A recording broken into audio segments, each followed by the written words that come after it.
Welcome back, folks. Here we are once again on the trails of Forest Park. Happy to be here talking about downhill running and technical trails. We're going to be talking about key points such as the mental aspect, picking your line, the fear factor, quickening your cadence and not overstriding, as well as the defensive stance. Also, of course, we're going to show you some exercises to do on a speed ladder, although you could do it on a line on the ground as well, but things that will help quicken your footwork, get you ready to dance down those rocky trails.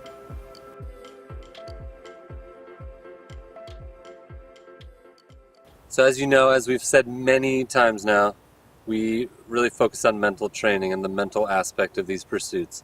So downhill running, and especially when it gets technical and there's more and more things to trip over, roots and rocks and whatever it is, it's very, very, very easy to get scared, get tense, worry about hurting yourself. And that's a very real thing. You know, we need to be honest with ourselves about what we're doing sometimes, and yeah, it's possible to get hurt running down a trail. We actually knew a woman who fell at mile 45 of a 50-miler and actually knocked herself out on the trail. So disasters can happen, and we need to be ready for it and be practiced so that we don't fall. So, fear factor. We need to pick the line. If you're not picking your line, that is where you get into trouble. So, just like when you're driving a car, you don't only stare at the bumper of the car in front of you, right? Because you need to see what's up ahead, what's 1, 2, 3, 4, 5 cars in front of you. You need to take in the big picture. But you also need the shorter picture too, the smaller picture. So that's why you have to look up and down, get that picture, pick your best line through whatever terrain is in front of you.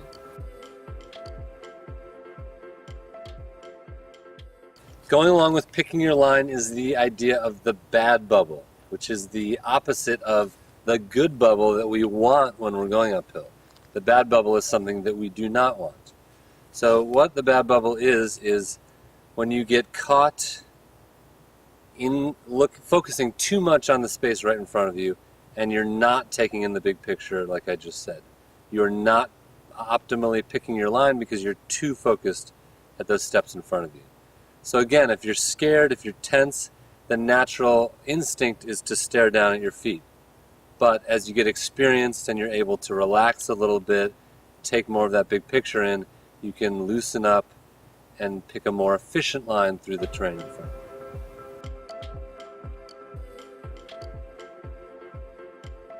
As you start running downhill, you have a tendency to open up your stride. And although you pick up a great amount of speed and it's fun sometimes, it gives you a higher risk of isolating your ankle and knee joints, jamming them, or rolling your ankles. I actually read an article once that said probably about 70% of ankle sprains were done on downhills. So you want to quicken the cadence, keep your legs underneath your torso as much as possible, and you can still run very fast. You just have to quicken the turnover. Another one too is if you start getting downhill, going out of control, especially if it's steep, you can get into a defensive stance where you widen your stance.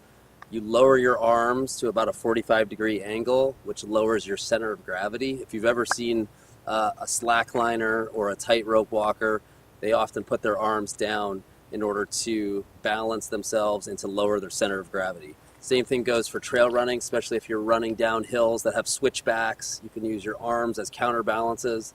You can, another reason why your core strength is very important, to be able to move you around your whole body in a lateral way, as opposed to just when you're running, road running, for example, and you're just very linear running forward. And your breathing, like Willie was saying too, your breath is so important.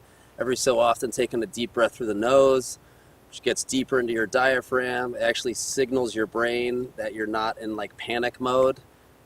It's very common for you to constantly just take in air through your mouth, but that can actually set off the fight or flight mechanism in your brain. So it's really important to just every so often take a deep breath through the nose to tell your brain that you're just working hard, everything's okay, and that'll actually help you stay loose. basically as you start picking up speed coming down a downhill, you have the propensity to overstride, which isolates that ankle joint, turns it over very easily. It's very unstable for the knee too. So in order to, as you pick up speed, keeping those feet underneath your torso and just quickening the cadence. So we talked about the defensive stance. I think about like a linebacker in football. Again, if it's a really steep hill and you're getting too fast and out of control, you can widen your stance, which lowers your center of gravity, widens your base, and helps you become more of a stable downhill runner. Another thing to add is most trail running shoes have the lugs backwards around the heel. So if I can show you here, they're backwards around the heel. There's a reason for that. When you're running downhill, you can sit back on those heels if needed to grab the trail to slow you down a little bit, especially if you get going down a muddy trail or steep, getting out of control, you're grabbing onto trees and stuff. You can kind of widen your stance and hug the back of your heel down. So I like two cycling analogies for downhill running. The first is called pedaling downhill. So if you remember when you first learned how to ride a bike, you would coast on the downhills and kind of ride the brake. I think the same goes for downhill running. Until you get better at downhill running, you kind of just let gravity take you down and you kind of ride the brakes. But as you become more confident and you kind of push past that fear factor like Willie was talking about, you start pedaling downhill. So as you became a better cyclist, you start pedaling down the hill, you're going faster. Same thing with trail running. As you become more confident, dancing the roots and rocks, using the techniques that we've talked about, you start pushing the pace on the downhill, and that's where people really start making up time. The second one is kind of like the comparison of a mountain bike to a road bike.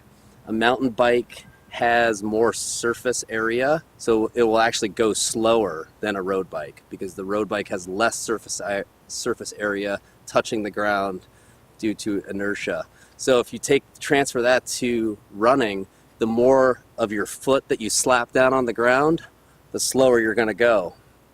So if you want to slow down on downhill running, put your whole foot down and even hug the heel like we talked about, you're going to go slower. If you want to go faster, you run less surface area, more on just like the forefoot of your shoe touching the ground, and you're going to fly through the woods like a deer.